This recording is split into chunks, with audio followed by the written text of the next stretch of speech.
שואלת, אז מה היה לנו היום? נכון. איך הייתה הפגישה ועם מה אתה יוצא ממנה?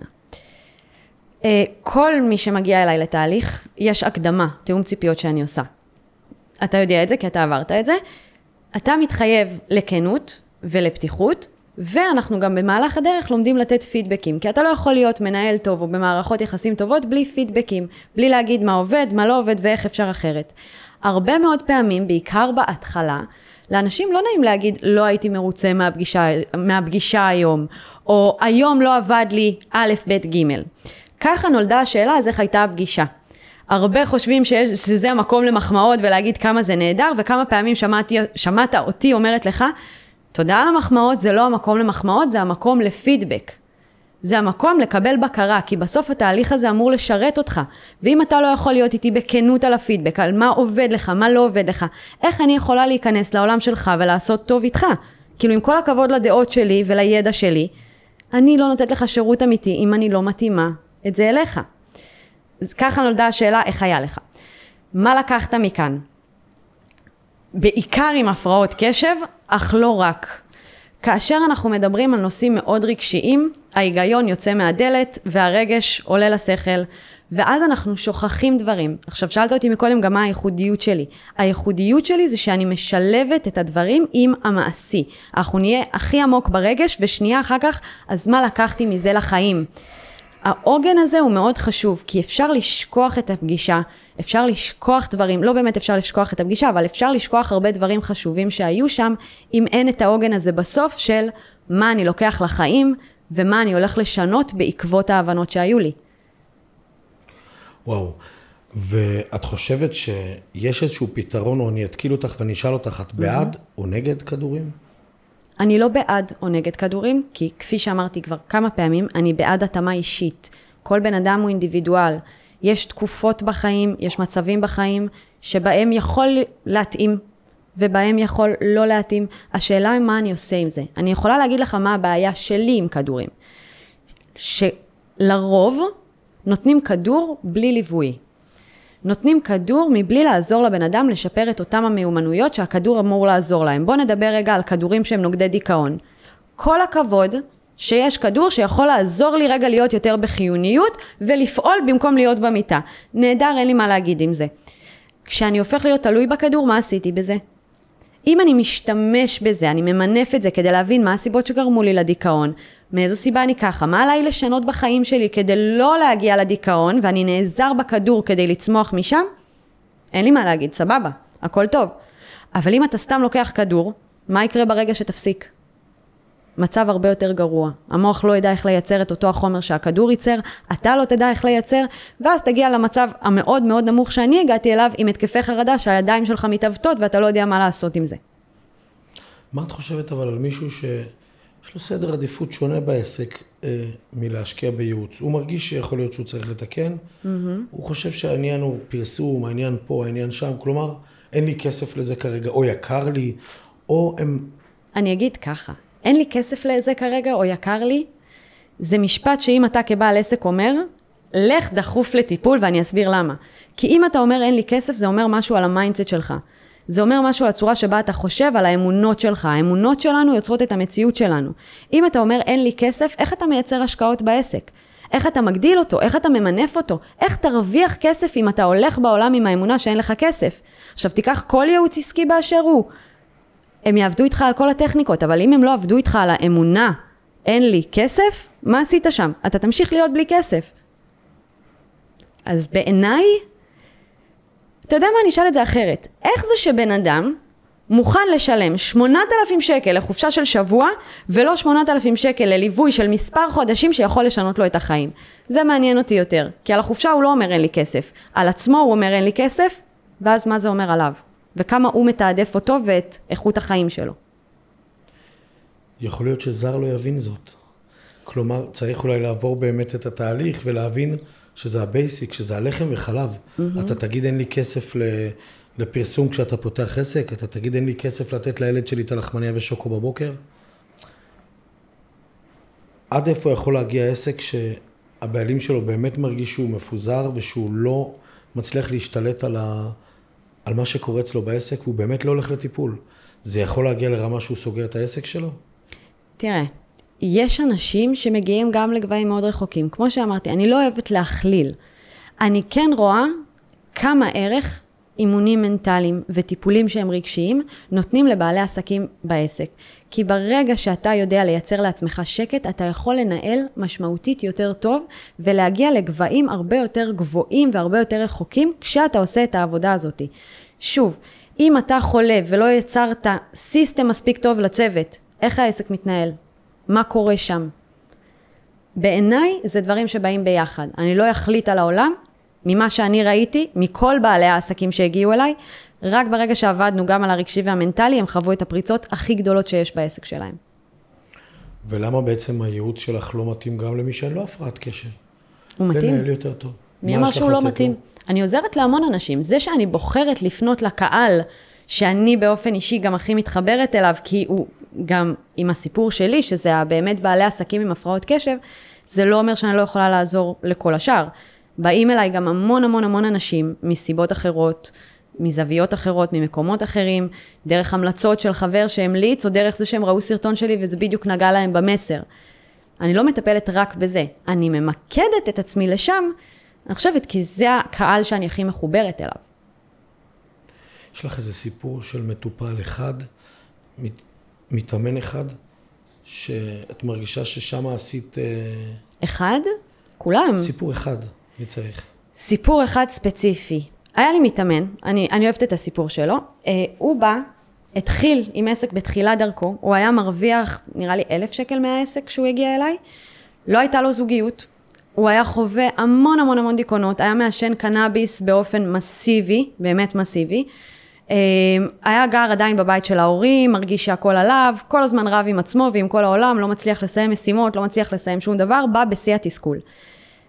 כחלוף חצי שנה נגיד, הוא כבר הגיע למחזורים של 10,000, הרגיש כבר הרבה יותר טוב, כן, התחיל להסתכל על לצאת מהבית, בחלוף השנתיים, היום הוא נשוי, הוא מגיע למחזורים של 20 ועדיין בעלייה, הוא מצליח לשווק הרבה יותר, הוא הרבה יותר שמח וגאה בעצמו, והוא לא מפסיק לשלוח לי עדיין, למרות שהפסקנו לפני כמעט חצי שנה, אפילו יותר, הודעות על זה שהוא כבר לא מעשן קנאביס, הוא הפסיק לעשן גם סיגריות, כל החיים שלו השתנו. עכשיו רגע אני רוצה להגיד משהו גם על הפרק זמנים, שזה כן חשוב לי. אנשים חושבים שהם ילכו למטפל ויום למחרת בום כל החיים השתנו. אתה 30 שנה רגיל לעצמך. פגישה אחת של שעה לא הולכת לשנות לך את החיים. אני רוצה להגיד לך שאני אחרי הפגישה הראשונה איתך, שום דבר לא השתנה, דבר אחד השתנה. מה? התקווה. הרמתי את הראש. סובבתי צד. אם נסעתי מקודם שמאלה, רק סובבתי את האוטו ימינה. עוד לא עשיתי כלום. נכון. אבל כבר הייתי על המסלול לצד ימין. וזה עצום, זה חזק, זה מטורף, וזה מה שבעצם בן אדם צריך, כי כל החיים הם דרך. אני חייב לומר עוד משהו. בבקשה. אני לא מכיר מישהו שנוסע לצפון עם אוטו בלי מזגן. מסכימה איתי? נכון או לא? מסכימה. אני גם לא מכירה מישהו שנוסע לצפון. עשיתי את זה פעם אחת, זה היה לא נעים בכלל. טוב. לא, התקלקל המזגן באוטו, אני לא חוזרת על זה. זהו. אז גם זה לא היה מתוכנן. אני לא חושב שיש מישהו שלא מסכים שהדרך לנופש לטיול לצימר אמור להיות בלי מזגן, זה אמור להיות חלק מהנופש, חלק מההנאה. אני חושב שאצלך יש משהו בתהליך שהוא חווייתי ומלא בתוכן, ואת מצליחה להכניס בפנים פשן, תשוקה והמון הור, שאת מצליחה לתת לבן אדם את ההבנה שלא רק שצריך ליהנות מהדרך, הדרך היא חלק מהיעד. הנסיעה לצפון, לצימר או לדרום, היא חלק מהטיול, היא לא הדרך לטיול. ואת זה מבין גם מי שיוצא לטייל, לא נוסע ישר, הוא יעצור פה, הוא ירד במסעדה. התהליך איתך, הוא היה ועדיין חוויה מדהימה, ואני חושב שבהקשר ללהחזיק את התוצאה אחר כך, זה חשוב, כי זה צריך להישאר לנו בראש כחוויה, כתהליך מפרה וחווייתי. מה באמת הופך את זה לכזה? שתי גישות עיקריות שלי. מה הופך את התהליך לבר קיימא, ארוך טווח וגם חווייתי? שתי גישות מאוד עיקריות שלי. א', אני לא מאמינה בדגים, אני מאמינה בחכות. אני באמת מאמינה בלתת לבן אדם כלים שהוא אחר כך יכול ללכת איתם ולהשתמש בהם גם אם התהליך נגמר. אני לא אוהבת לייצר תלות, לא מאמינה בתלות. אני לא פסיכולוג שתבוא אליי עכשיו שנים על גבי שנים על גבי שנים ורק נפשפש בבעיות. זה לא שם. אני נותנת כלים, ולכן גם בחוויה אני יכול להתנסות, אני יכול כבר לשחק איתם, אני יכול לראות את התוצאות שלהם, אני יכול לראות מה הם עושים, מה מתאים לי, מה אני לוקח, מה אני לא לוקח. זה כבר משהו שמאוד מאוד תורם לתהליך. דבר שני, אני כזאת. אני מאמינה שהדרך היא המטרה, היא חלק מזה. בסוף באנו פה לחיים שלמים, לא באנו רק להשיג יעד אחד. אם אנחנו לא לומדים קצת להקליל, קצת ליהנות מכל הדבר הזה, מה טעם? אני מביאה את זה כי אני מאמינה בזה וזה מי שאני, וגם כשמדברים על תכנים קשים, פתאום יהיה את ההלצה, יהיה את ההומור, יהיה רגע להתייחס אליהם גם מזווית אחרת שגורמת לדרך להיות כלילה יותר, זורמת יותר. תגיד לי, אתה איך חווית את זה? מה הקליל לך את הדרך? מה הפך את הדרך עבורך לחוויה? אני זוכר את הפגישה הראשונה, איפה חניתי את האוטו ועשיתי את הזום הראשון, את המפגש הראשון. כן, שהסכמתי שהוא יהיה בזום דרך האוטו. כן, נכון. ואני זוכר כאילו קיבלתי איזשהו משב רוח באיזשהו יום חמסין, איזשהו בריזה, כביכול שאין לי מושג מאיפה היא באה, ואני ממש חולק עלייך, שנכון שזה לא הוקוס פוקוס, שזה לא משהו שהוא במיידי, אבל המזגן מתחיל לעבוד, האוטו דולק, אנחנו כבר בתוך המסע הזה, ואני חושב שאולי באמת, כשאת מחליפה ללקוח את המשקף, ואולי טיפה אפילו מנקה קצת את השמשה הקדמית של האוטו, הוא מתחיל לראות את הנוף. יש לך BMW ביד, יש לך רכב מספר 1, תנקה את השמשה, זה הכל. תנקה את המשקף. תתניע את האוטו, אולי שכחת את הקוד. כלומר, לפעמים אנשים מתעסקים בשטויות, וצריך פשוט רק להראות להם שהיעלום מתחת לגשר. ואני חושב שבסוף הכישרונות הם שלי, ההצלחות הם שלי, אבל הייתי זקוק למישהי שפשוט תיקח פנס, ותגיד לי, הלו, יש לך אחד פה, אחד שם, ואתה צריך להתמיד לאסוף אותם. מה את אומרת? יש לך מה להוסיף? אני מאוד אוהבת את האנלוגיה של הרגע לנקות את המשקפיים, כי זה בדיוק ככה. הרבה פעמים אנחנו מתהלכים בחיים עם משקפיים שהן מלוכלכות. אנחנו חושבים שאנחנו יודעים מה אנחנו רואים, אנחנו חושבים שאנחנו רואים נכון, אבל אפור לנו, יש לנו ענן בתוך המוח. רוב מי שעם הפרעת קשב יודע מה זה הענן הזה בתוך המוח שאני מדברת עליו. כאילו אני מנסה לחשוב ואני לא מצליח ואני מנוהל מהפחדים שלי ואני שם לב שאני באיזה לופ מאוד מאוד מאוד גרוע ואני לא יודע איך לצאת ממנו. וכל מה שצריך לפעמים זה רגע בן אדם שיבוא, ינקה לך את המשקפיים, יאפשר לך לראות יותר טוב, ייקח את הפנס, יכוון אותו למקום אחר, ויראה לך שהכל בסדר, אתה יכול לחשוב בבהירות, אתה יכול להתפקס ואתה יכול להתקדם. ולפעמים זה כל מה שבן אדם צריך. ואיך באמת, כשפתאום בן אדם רואה שזה רק המשקף, או רק לנקות את האוטו, אז איך זה הולך בעצם מכאן? כלומר, מפה זה, את לוקחת אותו לאן? לרדת לשלבים הקטנים כאילו, ובאמת להביא אותו להצלחה, שהוא פתאום רואה שזה לא כזה ביג דיל, או שזה לא... ובאמת, יש סיפורים שאת יודעת, כמו שסיפרת קודם, שאנשים באמת הגיעו לגבהים ומצליחים להחזיק בזה מעמד, כלומר, הם יודעים להחזיק את זה אצלם? זה הדבר שהכי משמח אותי. כל מי כאילו אני רגע נלחצתי מהכל, כזה רוצה לוודא עם עצמי שאני לא יוצרת איזושהי הכללה, אבל באמת כל מתאמן שעבר אצלי, אני רואה שינוי ממש לטווח הרחוק. ממש אבל לטווח הרחוק. כי הם עדיין שולחים לי הודעות, המון מתאמנים שהיו אצלי גם בעבר, שאומרים לי, וואי, הכלים שנתת לי, או הכלים שקיבלתי, עדיין משפיעים, הם עדיין משחקים משחק בחיים שלי. הם באים אליי מדי פעם לפגישת תחזוק, או לפגישת הערה. יחד עם זאת, אני ממש רואה את השינויים, אם זה במערכות יחסים, אם זה בזוגיות, אם זה בעסקים, אם זה בסכומים שנכנסים אליהם לבנק, בכל כך הרבה רבדים, והמהותי ביותר בעיניי, בהשלמה שלהם עם עצמם. אושר מגיע כשאני מאשר אותי, ומשהו בתהליך איתי, כנראה באהבה האינסופית שאני יודעת לתת, עוזר לאנשים לאשר את עצמם, ואז כל ההתמודדות עם החיים נהיית קלה יותר, טובה יותר, ואפשר להתקדם ולהשיג עוד ועוד. כי את לא שולחת אותם ממונית, את פשוט מלמדת אותם נהיגה. לא רק זה, אני גם מאפשרת אותנטיות. אני חושבת שמי שבא מולי לא צריך את המניירות, לא צריך את התדמית. הוא רואה שאני לא שופטת, הוא רואה שלא משנה איזה דמות הוא יביא, יהיה מישהו בצד השני שיקבל אותה. וכשאני מקבלת אותה, זה עוזר לבן אדם לקבל את עצמו. ואז הוא יכול להתנהל יותר בקלות בעולם, ולא עם הכובד הזה של המסכה, של התדמית, של הפחדים, של המשקעים. אני חייב להגיד שברגעים אלה חידשת לי משהו, למרות שחשבתי שאני מכיר אותך על מלא, אבל תמיד היה לי את השאלה הזאת, מה גרם לי, למה אתה בן אדם היחיד בעולם שתמיד הרגשתי שבאמת אני יכול לפתוח גם את הכישלונות, גם את הצדדים הפחות זוהרים, ובאמת יש משהו בפגישות שאת מאוד משדרת שזה בסדר להגיד הכל, זה בסדר להרגיש הכל, זה בסדר להיות איפה שאתה נמצא, איפה שבחרת להיות, איפה שלא בחרת להיות.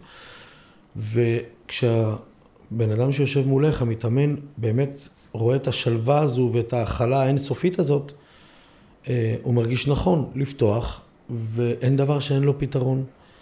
אין אתגר שאין לו ניצחון. ואני באמת חושב ששמה איפשהו מונח הסוד, שכשאני עובר על ההתכתבויות אפילו בינינו, אני רואה שאת עברת על כל ההודעה שכתבתי, הרי ישבתי, שמתי את הקישקס שלי בפנים, שמתי את הנשמה שלי על וזה לא פשוט, וזה לא פשוט. בן אדם מרגיש חשוף מאוד שהוא נפתח. בן אדם שמגיע לטיפול, הוא עובר כל כך הרבה איך נקרא לזה? אתגרים עד שהוא בכלל מגיע לטיפול. אחד זה להודות שיש לי בעיה, כי משום מה טיפול נחשב כאילו אני בא רק שבעיה. רק אנשים שעברו כבר תהליכים מבינים שהם הולכים על מנת לתחזק, על מנת להיעזר, על מנת לקבל בהירות. בהתחלה טיפול נראה לאנשים כאילו וואי, עכשיו אני צריך להודות שיש לי בעיה, ואז אני עוד צריך גם לבוא ולהיפתח ולספר דברים שהסתרתי אפילו מעצמי. זה חשוף וזה פגיע. מטפל בעיניי ששם אותך על השעון, שלא מתייחס לכל שבריר של מילה, הוא יותר פוגע מאשר מועיל. כי הנה כבר עזרתי את האומץ, כבר נפתחתי, ועכשיו אני מקבל קור במקום עטיפה. אז היכולת הטבעית שלי לעטוף, אני חושבת, מאוד באה לידי ביטוי בזה שאני מטפלת, ובזה שאנשים באמת מרגישים בנוח להיפתח שבוע אחרי שבוע, ולחשוף דברים שהם אפילו הסתירו מעצמם, שזה בעיניי גם זה חסר מחיר, לראות בן אדם שמקלף שכבות שהוא הסתיר אפילו מעצמו, שזה אני כן לפעמים נעזרת במוח אחד, שזה בדיקת שריר שעוזרת לי רגע לקלף עוד שכבות, כי אנחנו מסתירים מעצמנו הרבה דברים. יש שם איזה חיבור כזה, איזה התרגשות, איזה ניצוץ זוהר באוויר, שזה מה שמוליך אותי, זה מה שמחזק אותי גם להמשיך ולתת את האנרגיות האלה. וזה בעצם גם הניקיון הזה ש... זה הניקיון או משקפיים. איש משפחה, כל אחד שבעצם עובר אצלך, גם במשקפיים, גם בנשמה שלו, זה מאפשר לו זה מה שמאפשר לראות, בדיוק.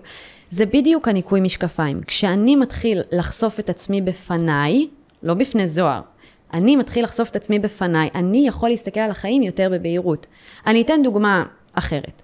רוב האנשים רבים עם הרגשות שלהם.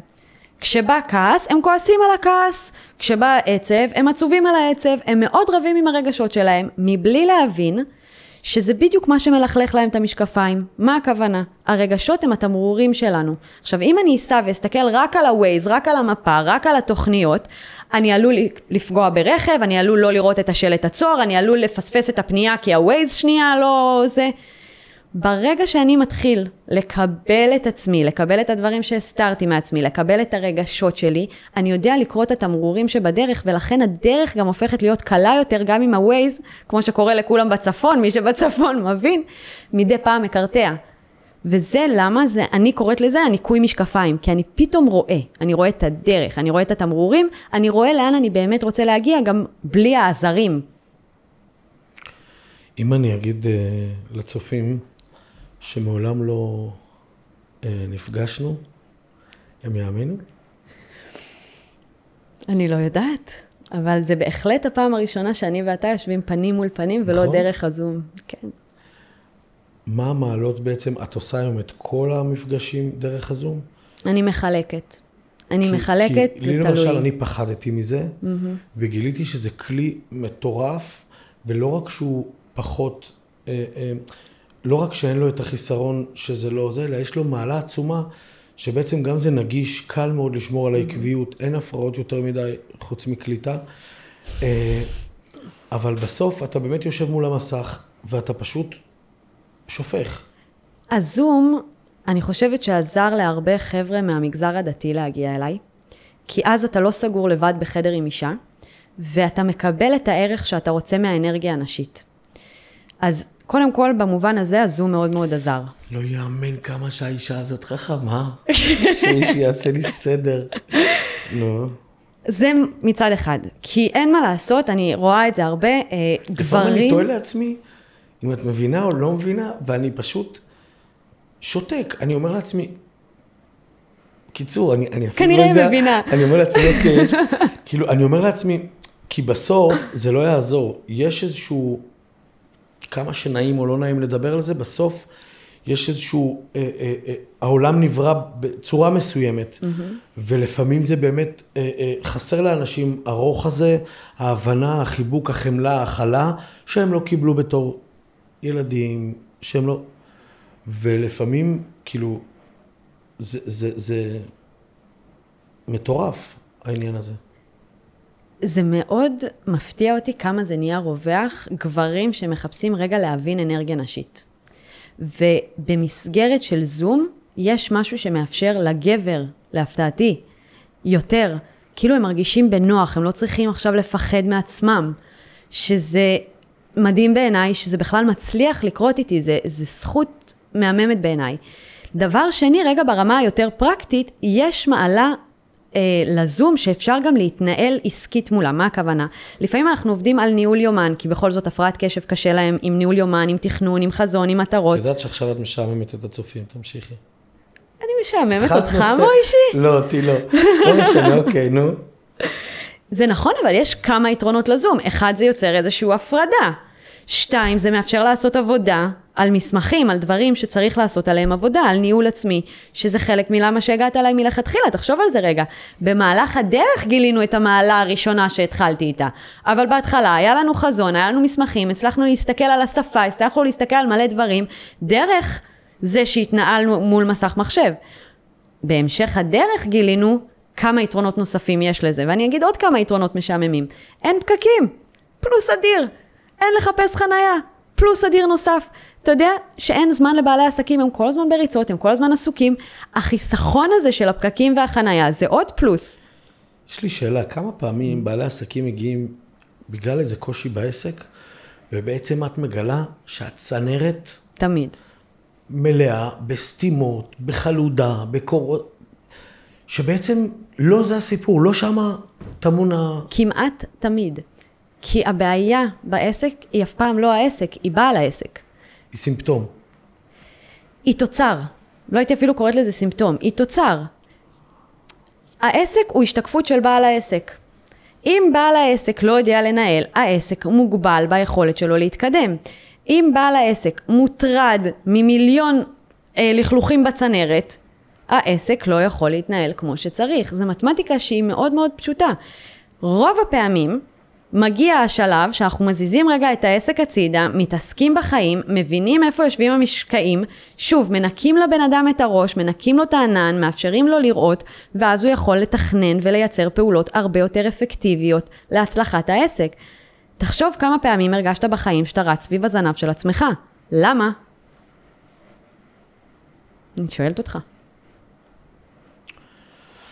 אני מסכים איתך, אני אחד מהסטטיסטיקה הזאת. אני חושב ש... לא רק אתה פשוט מודה בזה. זה מה שקורה. הרבה מעלי עסקים מגיעים לאיזושהי תקרת זכוכית שגורמת להם לרוץ סביב הזנב של עצמם, והם לא מבינים למה הם באובר מאמץ, והם לא רואים תוצאות. כי הם לא מבינים שהתוכנה שלהם מייצרת להם תוצר מסוים, ואם הם רוצים לשנות את התוצר, הם צריכים לשנות את התוכנה, את ההגדרות, את הקודים. זה עד כדי כך פשוט, עם כמה שזה לא פשוט. המתמטיקה פשוטה, הפרקטיקה מאתגרת. ולמה קשה להם לדעת איך בעצם להודות? רוב האנשים חושבים שמי שנפתח ומדבר על רגשות ומדבר על בעיות הוא חלש, ולכן הם נמנעים מזה. והם לא מבינים כמה העזה וחוזקה ועוצמה צריך לעשות את הצעד הזה. והם קצת משקרים לעצמם, והם קצת פחדנים, והם לא מוכנים להתמודד עם הנושאים האמיתיים שבאמת מגבילים אותם, כי זה ידרוש מהם פתיחות, וזה ידרוש מהם להרגיש חלשים לרגעים. למרות שזה החוזקה הכי גדולה, בעיניי לפחות, כי אתה מתמודד.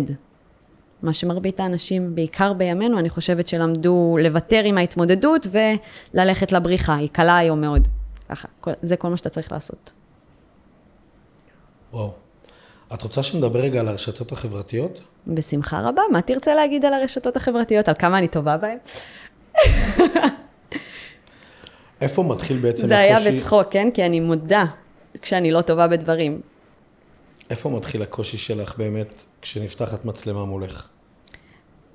אני חושבת שאחד הדברים שאני הכי טובה בהם זה להיכנס לתוך עולם של בן אדם. ובגלל זה אני גם חושבת שאני כל כך טובה במקצוע שלי וכל כך אוהבת אותו. כי אני ממש נכנסת לעולם של בן אדם. כששמים לי מצלמה אני צריכה לייצא את העולם שלי החוצה. וזה מאתגר. עוד דבר, יש לי איזו אמונה בראש שכשאני מדברת למצלמה אני צריכה כביכול למכור. ואני לא אוהבת את למכור אותי, כי אני אוהבת למכור ערך. וזה איזון שאני עדיין לא הצלחתי למצוא איך לעשות את זה. בנוסף לזה, כילדה תמיד התחמקתי ממצלמה, וכילדה תמיד התחמקתי מהרשתות. כי אני חושבת שהשוואות שהרשתות יוצרות עושים לפעמים יותר עוול, אבל זה נושא אחר. יש לי פה באמת יציאה מאזור הנוחות, ולהתרגל למשהו חדש. יחד עם זאת, אני גם אגיד שאני קצת נהנית מזה שזה חשוף לכל העולם, כי זה מראה לאנשים גם שאני אנושית, וזה מראה לאנשים איך אני מתמודדת עם משהו שהוא מאוד מאתגר עבורי, וזה מתמודדת. אני אעלה סרטונים שיגרמו לי להתגבר על פרפקציוניזם, כי אני לא מרוצה מהם ואני לא אוהבת אותם, אבל אני גאה בעצמי על זה שאני מיישמת את הדברים שאני מעבירה הלאה. אני גאה בעצמי שאני פוסעת בדרך הזאת ורואה את הדרך שאני עוד אלך בה כדי לצלוח את הדבר הזה. אבל בעולם נוצץ כל כך. את לא חושבת שאולי זה יכול לפגוע בתדמית שלך כיועצת עסקית? אם אני מלמדת אנשים לנקות תדמית ולהיות אותנטיים ולהראות את האני האמיתי שלהם ולקבל את זה שיש להם התמודדויות ושהם אנושים ושהם לא מושלמים, אז אני אביא דמות מושלמת לרשת? אני אביא דמות מזויפת? אני אפחד על התדמית שלי? מה המילים שלי שוות בכלל? אני מאמינה בללכת בדרך שאתה מאמין בה. אני מאמינה שכולנו עוברים דרך. אני מאמינה שתינוק לא למד ללכת בלי ליפול כמה פעמים. אז תראו אותי נופלת. אמן שזה יביא לכם השראה. להביא לכם השראה, לנקות את התדמית, לנקות את המניירות, ואם זה מה שירחיק ממני בן אדם, כנראה אני לא נכונה לו גם ככה. זה עניין של אמונות של שפע, שלא יודעת אם להיכנס אליהם כרגע או לא, אבל זה האמונות שלי. מי בעיקר הלקוחות שלך? לרוב. לקוחות שלי. אוקיי. עיקר הלקוחות שלי זה בעלי עסקים, בוגרים עם הפרעת קשב. יחד עם זאת, אני באמת שמה לב שבן אדם ששומע שאני יכולה לקרב אותו לעצמו, מגיע אליי, בין אם הוא בעל עסקים או לא, או בין אם הוא עם הפרעת קשב או לא. יש לדעתי זעקה מאוד גדולה היום, לאנשים להבין את עצמם, לאנשים לתקן את המערכות יחסים, ולייצר איזושהי אחדות. ומי שמקבל את המסרים האלה מוצא דרכו אליי, גם אם אני פונה בעיקר לבעלי עסקים עם הפרעות קשב. וואו. אני רוצה רגע לחזור למה שהראיתי לך בתחילת הפודקאסט. אני מפוצץ ברמה האישית רגע. אני מפוצץ ברגשות, ואני ממש יושן על זה הרבה פעמים לילות, ואני שואל את עצמי, מה אתה יכול לתת למישהו? הגיע הזמן. מה אתה יכול לתת למישהו שנתן לך את כל כולו? כי מבחינתי, אני לא יכול, אי אפשר בעצם לקחת כזה דבר כמובן מאליו, כי עובדה שלא כולם כמוך. ואת בעצם, אני לא יודע אם קיים כזה דבר, או קיים כזה סדרת מפגשים בכמות ובאיכות ובעומק, שיודעת להביא תוצאות כמו שאת הבאת ומביאה, ואני יודע להעיד על זה ברמה האישית. מה זה עושה לך? מה זה מרגיש לך? זה תחושת התמלאות שנותנת לי מוטיבציה לקום בבוקר.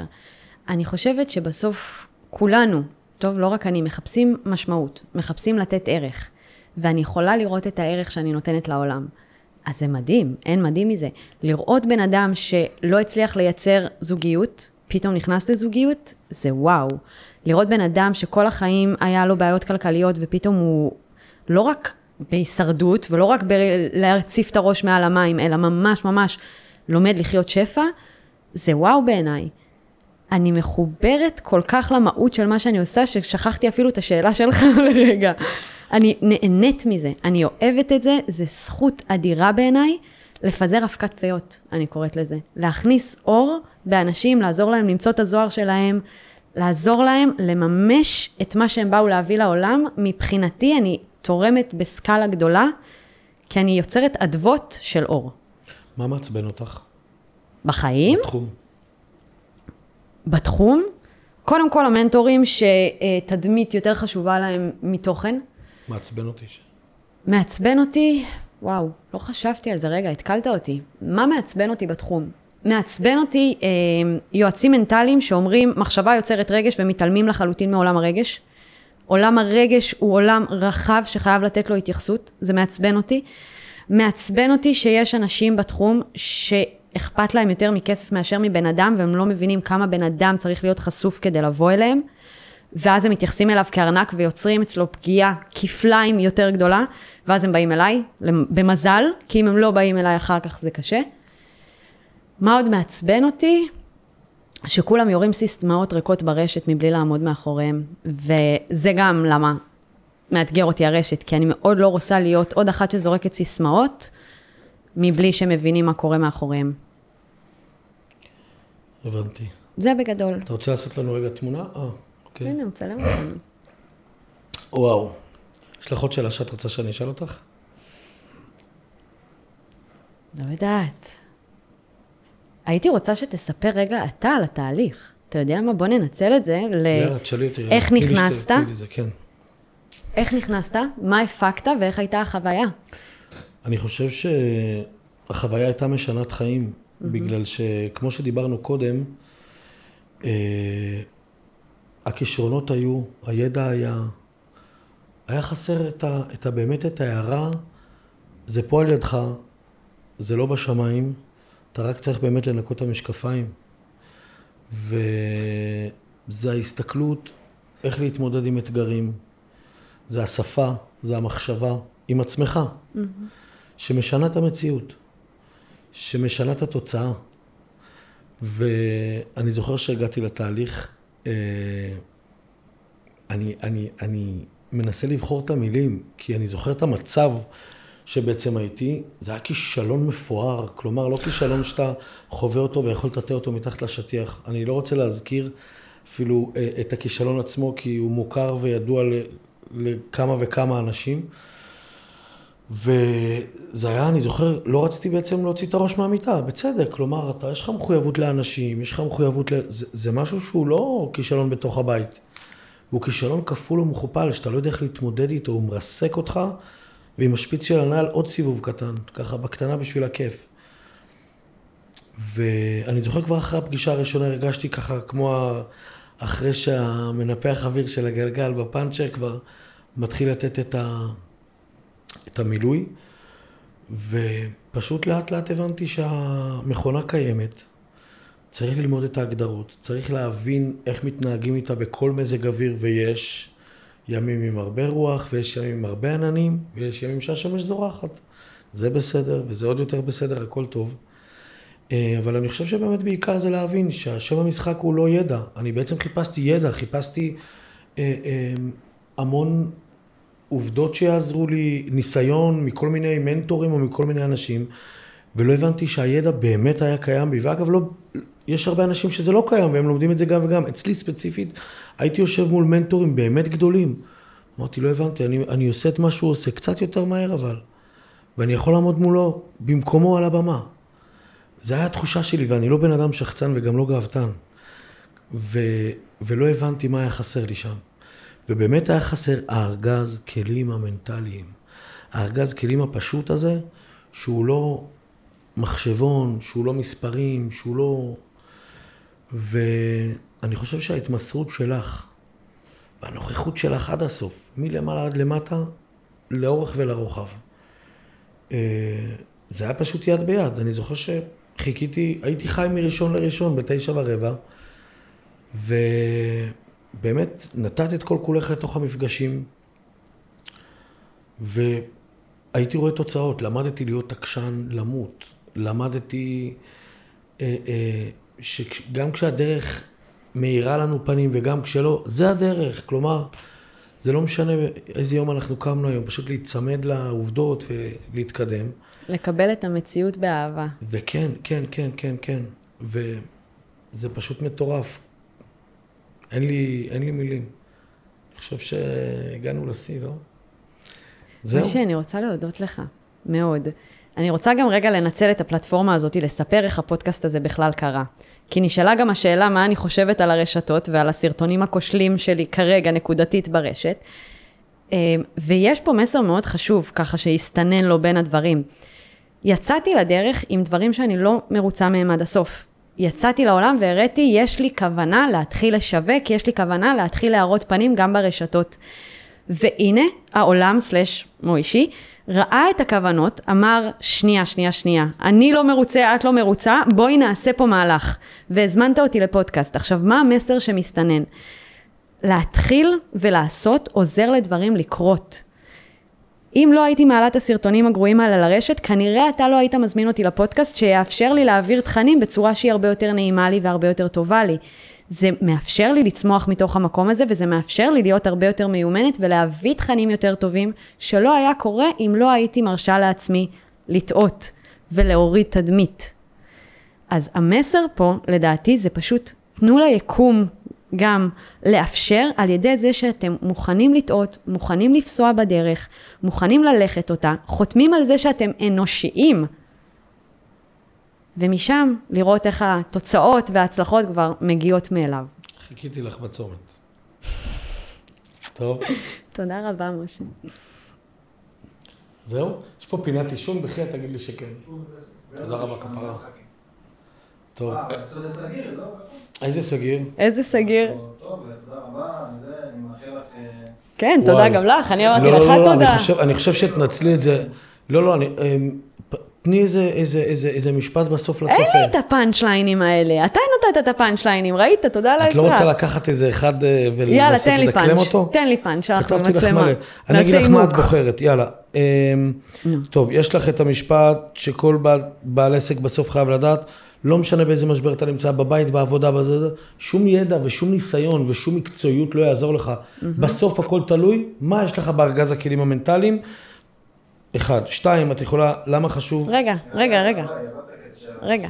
קדימה. בעל עסק יקר, לא משנה כמה אתה טוב במקצוע שלך, כמה אתה טוב בעסק שלך, כמה אתה טוב במה שאתה עושה, אם אין לך את הארגז לא משנה, אם אין לך תתחילי הכל טוב. את הארגז כלים המנטלי, מה זה כבר שווה?